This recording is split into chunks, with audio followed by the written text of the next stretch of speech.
பொன்னியின் செல்வன் பாகம் 4 31ஆம் அத்தியாயம். முன்மாலை கனவு. பூங்குழலியை சக்கரவர்த்தி உற்று பார்த்துவிட்டு, இந்த பெண்ணை நான் இதுவரை பார்த்ததில்லை அல்லவா? ஆனால் முகஜாடை சற்று தெரிந்த மாதிரி இருக்கிறது. பிரம்மராயரே, இவள் யார் என்று கேட்டார். இவள் கோடிக்கரை தியாக விடங்கர் மகள். பெயர் பூங்குழலி. ஆஹா, அதுதான் காரணம் என்று சக்கரவர்த்தி கூறினார். பிறகு வாய்க்குள்ளே, இவள் அத்தையின் முகஜாடை கொஞ்சம் இருக்கிறது, ஆனால் அவளைப் போல் இல்லை, ரொம்ப வித்தியாசம் இருக்கிறது என்று முணுமுணுத்து கொண்டார். அவர் முணுமுணுத்தது பூங்குழலியின் காதில் லேசாக விழுந்தது. அதுவரையில் சக்கரவர்த்தியை பூங்குழலி பார்த்ததில்லை. அவர் அழகில் மன்மதனை மிஞ்சியவர் என்று கேள்விப்பட்டிருந்தாள். இளவரசரை பெற்ற தந்தை அப்படித்தான் இருக்க வேண்டும் என்றும் எண்ணியிருந்தாள். இப்போது உடல் நோயினாலும் மனநோயினாலும் விகாரப்பட்டு தோன்றிய சக்கரவர்த்தியின் உருவத்தை பார்த்து திகைத்து போனாள். தன் அத்தையை கைவிட்டது பற்றி சக்கரவர்த்தியிடம் சண்டை பிடிக்க வேண்டும் என்று எண்ணியிருந்ததை நினைத்து வெட்கினாள். பயத்தினாலும் வியப்பினாலும் கூச்சத்தினாலும் சக்கரவர்த்தியை தரிசித்தவுடனே வணக்கம் கூறுவதற்கு கூட மறந்து நின்றாள். பெண்ணே, உன் தந்தை தியாக விடங்கர் சுகமா என்று சக்கரவர்த்தி அவளை பார்த்து கேட்டார். அப்போதுதான் பூங்குழலிக்கு சுய நினைவு வந்தது. இலங்கை முதலாவது கிருஷ்ணா நதி வரையில் ஒரு குடை நிழலில் ஆளும் சக்கரவர்த்தியின் சந்நிதியில் தான் நிற்பதை உணர்ந்தாள். உடனே தரையில் விழுந்து நமஸ்கரித்துவிட்டு எழுந்து கைகூப்பி வணக்கத்துடன் நின்றாள். சுந்தரேசர் அனிருத்தரை பார்த்து, இந்த பெண்ணுக்கு பேச வரும் அல்லவா? ஒரு கால் இவள் அத்தையைப் போல் இவளும் ஊமையா என்று கேட்டபோது அவர் முகம் மனவேதனையினால் சுருங்கியது. சக்கரவர்த்தி, இந்த பெண்ணுக்கு பேசத் தெரியும். 9 ஸ்திரீகள் பேசக்கூடியதை இவள் ஒருத்தியே பேசிவிடுவாள். தங்களை தரிசித்த அதிர்ச்சியினால் திகைத்து போயிருக்கிறாள் என்றார் அனிருத்தர். ஆமாம், என்னை பார்த்தால் எல்லாருமே மௌனமாகி நின்று விடுகிறார்கள். என்னிடம் ஒருவரும் ஒன்றும் சொல்வதில்லை என்றார் சக்கரவர்த்தி.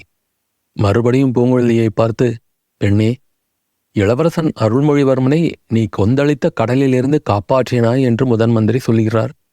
அது உண்மையா என்று சுந்தர சோழர் கேட்டார். பூங்குழலி தயங்கி தயங்கி, ஆம் பிரபு, அது குற்றமாயிருந்தால் என்றாள். சக்கரவர்த்தி சிரித்தார். அந்த சிரிப்பின் ஒலி பயங்கரமாக துணித்தது. பிரம்மராயரே, இந்த பெண் சொல்வதை கேளுங்கள். அது குற்றமாயிருந்தால் என்கிறாள். இளவரசன் உயிரை இவள் காப்பாற்றியவது குற்றமாயிருந்தால் என்கிறாள். என் மகன் கடலில் மூழ்கி செத்திருக்க வேண்டும் என்று நான் ஆசைப்படுகிறேன் போலிருக்கிறது. அப்படிப்பட்ட ராட்சதன் நான் என்று இவளிடம் யாரோ சொல்லியிருக்கிறார்கள். முதன் மந்திரி, நாட்டு மக்கள் எல்லாம் இப்படித்தான் என்னை பற்றி எண்ணிக்கொண்டிருக்கிறார்களா என்று கேட்டார் சுந்தர சோழர். பிரபு, இவள் பயத்தினால் ஏதோ சொல்லிவிட்டாள், அதை பொருட்படுத்த வேண்டாம். பெண்ணே, இளவரசரை நீ காப்பாற்றியதற்காக இந்த சோழ நாடே உனக்கு நன்றி கடன்பட்டிருக்கிறது. சக்கரவர்த்தியும் அளவில்லாத மகிழ்ச்சி அடைந்திருக்கிறார். அதற்காக நீ என்ன பரிசு வேண்டுமோ அதை கேட்டு பெறலாம். இப்போது நடந்ததையெல்லாம் சக்கரவர்த்தியிடம் விவரமாக கூறு, பயப்படாமல் சொல்லு என்றார். முதலில் ஒரு விஷயத்தை இந்த பெண் சொல்லட்டும். இளவரசரை கடலில் இருந்து காப்பாற்றியதாகச் சொல்லுகிறாளே, அவன் இளவரசன்தான் என்பது இவளுக்கு எப்படி தெரியும்? முன்னம் பார்த்ததுண்டா என்றார் சக்கரவர்த்தி. ஆம் பிரபு, முன்னம் ஈழ நாட்டுக்கு வீரர்களுடன் இளவரசர் கப்பல் ஏறிய போது சில தடவை பார்த்திருக்கிறேன். ஒரு முறை இளவரசர் என்னை சமுத்திரகுமாரி என்று அழைத்ததும் உண்டு என்று கூறினாள் பூங்குழலி. ஆஹா, இந்த பெண்ணுக்கு இப்போதுதான் பேச்சு வருகிறது என்றார் சோழ சக்கரவர்த்தி. பின்னர் முதன் மந்திரி அடிக்கடி தூண்டி கேள்வி கேட்டதன் பேரில் பூங்குழலி வந்தியத்தேவனை இலங்கைக்கு அழைத்துச் சென்றதிலிருந்து இளவரசரை நாகைப்பட்டினத்தில் கொண்டு போய் விட்டது வரையில் எல்லாவற்றையும் கூறினாள். ஆனால் அனிருத்தர் எச்சரிக்கை செய்திருந்தபடியால் மந்தாகினியை பற்றி மட்டும் ஒன்றும் சொல்லவில்லை. எல்லாம் கேட்ட பின்னர் சக்கரவர்த்தி, பெண்ணே, சோழ குலத்துக்கு இணையில்லாத உதவி செய்திருக்கிறாய். அதற்கு ஈடாக உனக்கு செய்யக்கூடியது ஒன்றுமில்லை. ஆனால் ஒன்று கேட்கிறேன், சொல். கோடிக்கரையில் இளவரசரை கரை சேர்த்த பிறகு இங்கே ஏன் அழைத்து வரவில்லை? ஏன் நாகப்பட்டினத்துக்கு அழைத்து போனாய் என்றார். சுவாமி, இளவரசர் கொடிய சுரத்தினால் நிலைபிழந்திருந்தார். நாகப்பட்டினம் புத்த விகாரத்தில் நல்ல வைத்தியர்கள் இருக்கிறார்கள் என்று அங்கே அழைத்து போனோம். பிக்ஷுக்கள் இளவரசரிடம் மிக்க பக்தி உள்ளவர்கள் என்பது எங்களுக்கு தெரியும். இளவரசரை அந்த நிலையில் ஓடத்தில்தான் ஏற்றி போகலாமே தவிர குதிரை மேலோ வண்டியிலோ ஏற்றி அனுப்ப முடிந்திராது. அச்சமயம் கோடிக்கரையில் பழுவேட்டரையர் இருந்தாரே, அவரிடம் ஏன் தெரிவிக்கவில்லை? பூங்குழலி சற்று தயங்கிவிட்டு பின்னர் கம்பீரமான குரலில், சக்கரவர்த்தி, பழுவேட்டரையர் இளவரசருக்கு விரோதி என்று நாடெல்லாம் அறிந்திருக்கிறது. அப்படி இருக்க இளவரசரை பழுவேட்டரையரிடம் ஒப்புவிக்க எவ்விதம் எனக்கு மனம் துணியும் என்றாள். ஆம் ஆம், என் புதல்வர்களுக்கு பழுவேட்டரையர்கள் மட்டுமா விரோதிகள்? நான் கூடத்தான் விரோதி. உலகம் அப்படித்தான் எண்ணிக்கொண்டிருக்கிறது. அது போகட்டும். முதன் மந்திரி, நேற்று இங்கு அடித்த புயல் நாகைப்பட்டினத்தில் இன்னும் கடுமையாக இருந்திருக்குமே.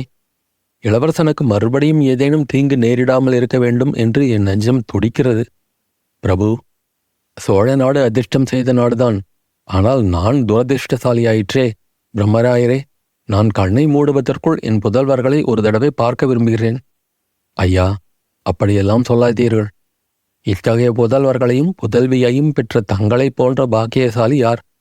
இதோ இன்றைக்கே ஆட்களை அனுப்பி வைக்கிறேன்.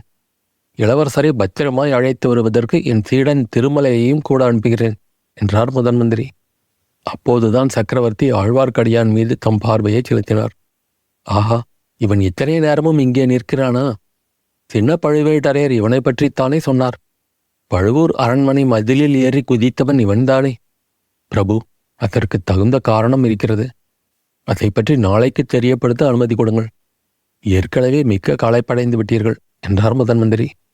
இச்சமயத்தில் மலையமான் மகளும் குந்தவையும் வானதியும் சக்கரவர்த்தி அறைக்குள்ளே வந்தார்கள். முதன் மந்திரி, இன்றைக்கு இத்துடன் நிறுத்திக் கொள்ளுங்கள். சக்கரவர்த்திக்கு அதிக களைப்பு உண்டாகக்கூடாது என்று வைத்தியர்கள் கண்டிப்பாக கட்டளையிட்டிருக்கிறார்கள் என்று மகாராணி கூறினாள். பின்னர், இந்த பெண் இனிமையாக பாடுவாளாம். ஒரு தேவார பாடல் பாடச் சொல்லுங்கள். சக்கரவர்த்திக்கு கானம் மிகவும் பிடிக்கும் என்றாள். ஆகட்டும் தாயே, என் சீடன் கூட ஆழ்வார் பாசுரங்களை நன்றாக பாடுவான். அவனையும் பாடச் சொல்கிறேன் என்றார் முதன் மந்திரி. பூங்குழலி கூற்றாயினவாறு விளக்க ககிலீர் என்ற அப்பர் தேவாரத்தை பாடினாள். ஆழ்வார்க்கடியான் திருக்கண்டேன் பொன்மேனி கண்டேன் என்ற பாசுரத்தை பாடினான். பாடல் ஆரம்பித்ததும் சுந்தர சோழர் கண்களை மூடிக்கொண்டார். சிறிது நேரத்துக்கெல்லாம் அவர் முகத்தில் சாந்தியும் நிம்மதியும் காணப்பட்டன.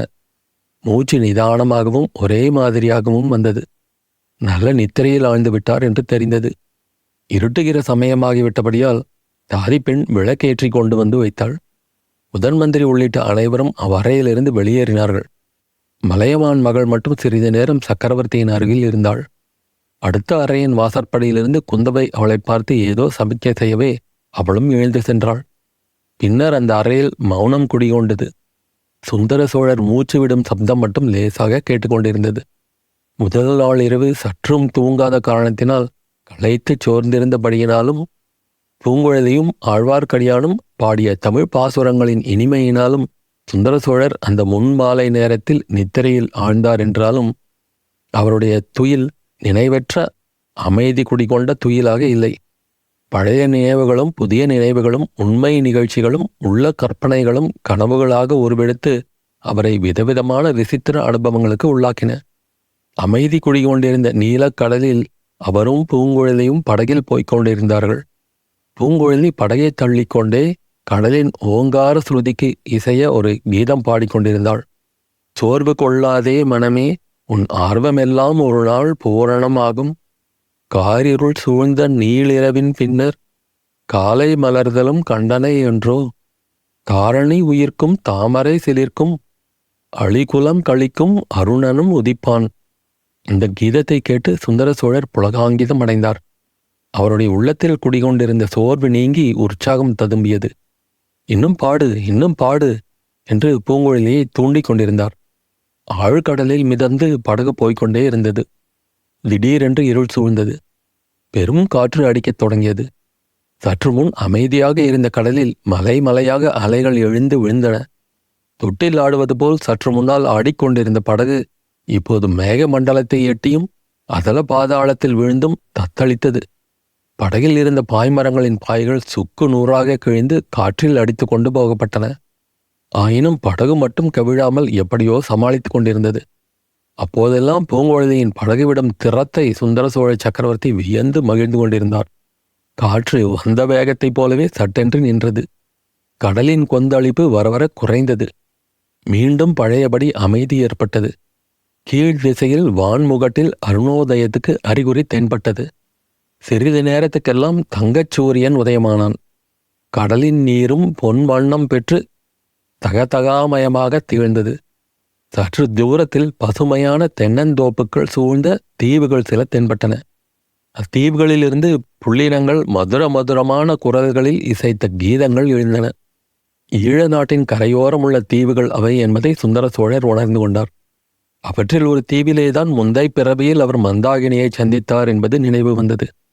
அந்த தீவின் பேரில் பார்வையை செலுத்தி கொண்டே, பூங்குழலி, கடைசியில் என்னை சொர்க்கலோகத்துக்கே கொண்டு வந்து சேர்த்து விட்டாயல்லவா, உனக்கு நான் எவ்விதத்தில் நன்றி செலுத்தப் போகிறேன் என்றார். பூங்குழலி மறுமொழி சொல்லாதது கண்டு அவள் பக்கம் திரும்பி பார்த்தார்.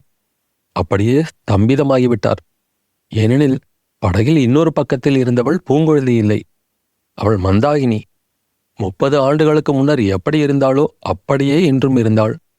சில நிமிஷ நேரம் திகைத்துவிட்டு, மந்தாகினி நீதானா? உண்மையாக நீதானா? பூங்குழலி மாதிரி மாற்றுருவம் கொண்டு என்னை அழைத்து வந்தவள் நீதானா என்றார். தாம் பேசுவது அவளுக்கு காது கேளாது என்பது நினைவு வந்தது. ஆயினும் உதடுகளின் அசைவிலிருந்து அவர் சொல்வது இன்னதென்பதை அறிந்து கொண்டவள் போல மந்தாகினி புன்னகை புரிவதைக் கண்டார். அவள் அருகில் நெருங்கிச் செல்வதற்காக எழுந்து செல்ல முயன்றார். ஆனால் அவரால் எழுந்திருக்க முடியவில்லை. தம் கால்கள் பயனற்று போயின என்பது நினைவு வந்தது. மந்தாகினி, நான் நோயாளியாய் போய்விட்டேன்.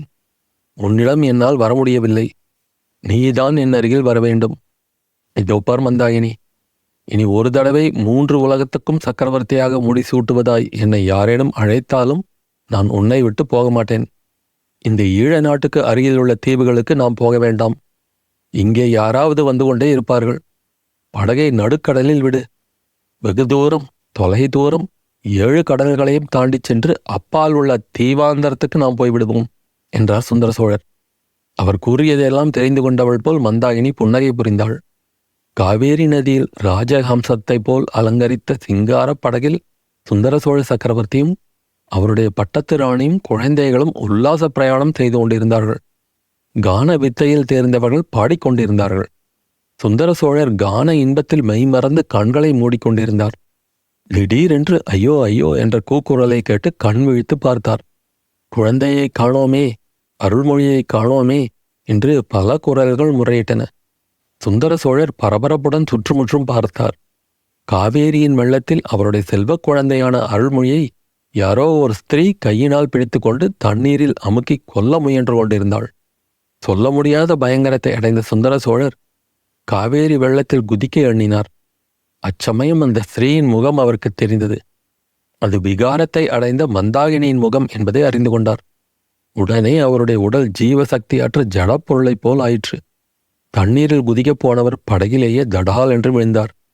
படகிலே விழுந்த அதிர்ச்சியினாலேதானோ என்னமோ சுந்தர சோழர் துயிலும் கனவும் ஒரே காலத்தில் நீங்க பெற்றார். புயல் மழை காரணமாக வழக்கத்தை விட குளிர்ச்சி மிகுந்திருந்த அவ்வேளையில் அவருடைய தேகமெல்லாம் உயர்த்திருந்தது. இவ்வளவு நேரமும் கண்ட தோற்றங்கள் எல்லாம் கனவில் கண்டவை என்பதை உணர்ந்தபோது அவருடைய நெஞ்சிலிருந்து ஒரு பெரும் பாரத்தை எடுத்தது போன்ற ஆறுதல் ஏற்பட்டது. எதிரே பார்த்தார். அறையில் ஒருவரும் இருக்கவில்லை. தீபம் மட்டும் எரிந்து கொண்டிருந்தது. தாம் தூங்கிவிட்டபடியால் பக்கத்து அறையில் இருக்கிறார்கள் போலும். கையை தட்டி அழைக்கலாமா என்று எண்ணினார். சற்று போகட்டும், கனவு தோற்றத்தின் அதிர்ச்சிகள் நீங்கட்டும் என்று எண்ணிக்கொண்டார். அப்போது மேல் மச்சிலிருந்து ஏதோ மிக மெல்லிய சப்தம் கேட்டது. அது என்னவாயிருக்கும்? முகத்தை சிறிதளவு திருப்பி சப்தம் அந்த திக்கை நோக்கினார். மேல் மச்சில் தூணை பிடித்துக்கொண்டு விளிம்பின் வழியாக ஒரு உருவம் இறங்கி வருவது போல தோன்றியது. அத்தியாயம் முடிவு.